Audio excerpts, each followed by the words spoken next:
Web3 Uber is a protocol governed by token holders. Token holders can be the people consuming the service or giving the service, but it's fractionalized ownership from day one. So you can pay in Web3 Uber tokens, or you can pay in something else and pay a premium. Again, like we see with loyalty points and everything else, right? You're penalized not using that walled garden system. So that's what it means. It means just having a decentralized layer rather than a centralized counterparty, and that's what everyone's at pains to try and explain to the general public. Web 1 is you just read whatever's been published. Web 2, you can create content, and Web 3, you can interact without the intermediary, right? So where you create content, the content distributor still own this, right? So you can be deplatformed on YouTube, you can be deplatformed on X, and so we're sort of looking at products where these social networks or whatever are run on blockchain, and then you can't be deplatformed. But what it also means is you can then build another platform on top of the same protocol.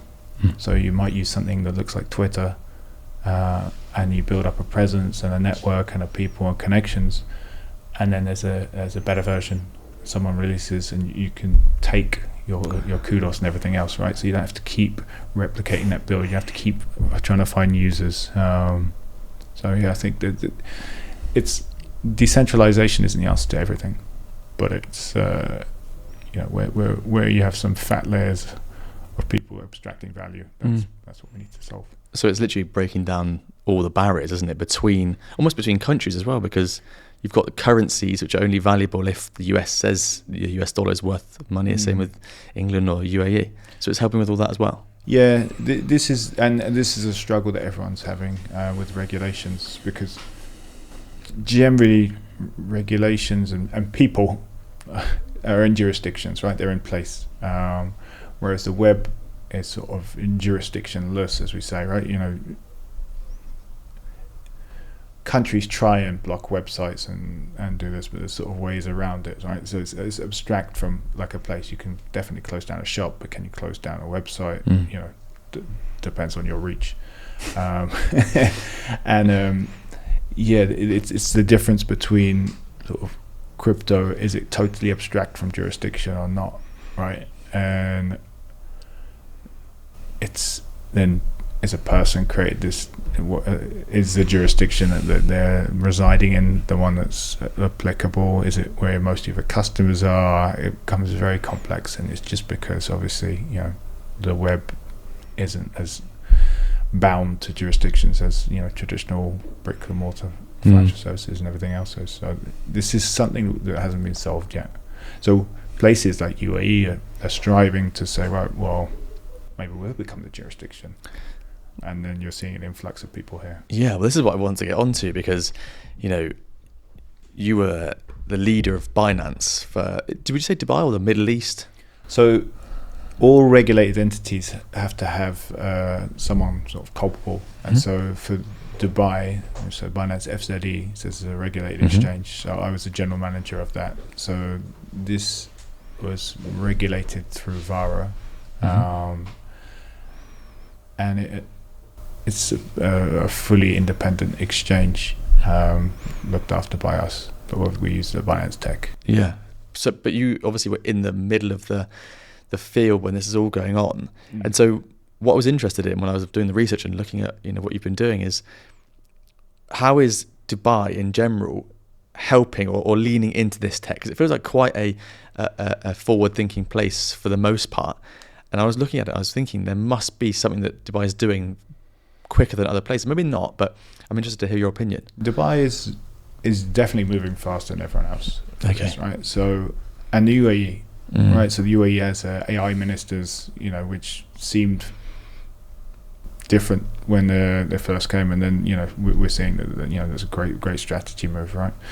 Abu Dhabi put crypto into their financial regs, said early 2018. Dubai has now created a specific regulator for crypto, which makes it easier for crypto companies, because they're not financial services companies. They're run by different people, and the tech needs to be concentrated on, so the regulator can spend more time looking at the tech to get there and move across.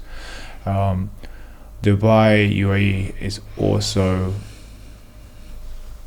much more suited for sort of an influx of people, right? The infrastructure coming through COVID, lots of people have moved here. You don't need to be in big cities where there's 12, 13 million people all fighting for scraps and space and utilities, everything else. There's just, they keep building here. There's so much empty space still. I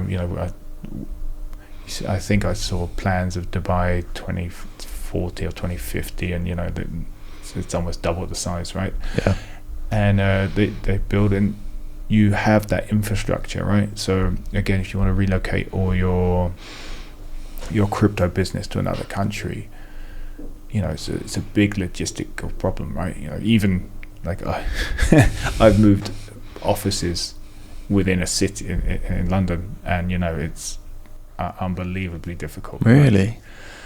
Just especially if you're supposed to be running a business live, right? And you've got to port everyone across over a weekend, which you don't even have in crypto, but port everything across, make sure everything's there, all passes and internet line space. And it's also, so if you're moving an existing business to a country, you need to make sure that all your staff can get housing, schooling, get everything up and running quickly, no drama with internet, cars, transport.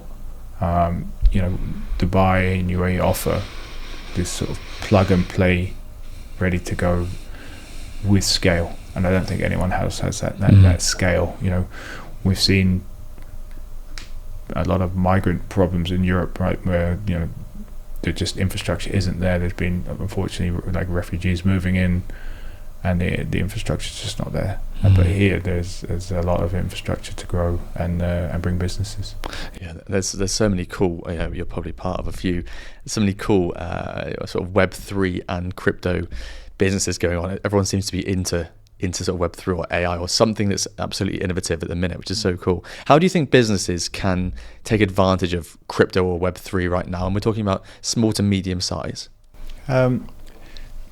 Just starting, right? So there was a A16Z do a yearly crypto thesis, and it was published, I think, over the weekend. And again, people have been banging on about this, but I don't think it needs to resonate.